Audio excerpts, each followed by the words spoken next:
Leader of opposition and TMC leader Dr. Mukul on Tuesday accused the NPP-led MDA government of robbing the state of rupees 140 crore with the purchase of 807 acres of land at Maupdang in East Khasi Hills district.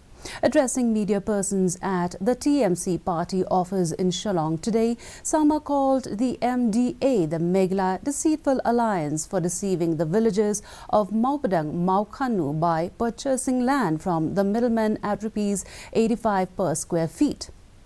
While the actual price purchased from the villagers was rupees 45 per square feet. He further alleged that the decision was approved by the State Cabinet on October 4, 2021. Demanding probe by the central agency into the alleged land scam, Sangma hoped that the centre take cognizance of these allegations, even as he claimed there is no dearth of evidence.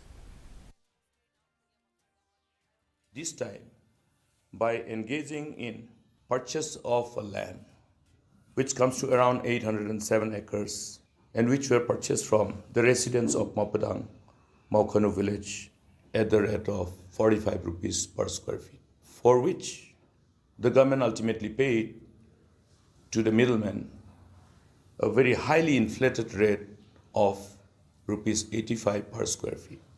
Meaning, the government has embarked upon this modus operandi to have their middlemen purchase the land, duping the landowners, innocent landowners, innocent villagers at a throwaway price of rupees 45 and made a payment of rupees 85 per square feet to their middlemen.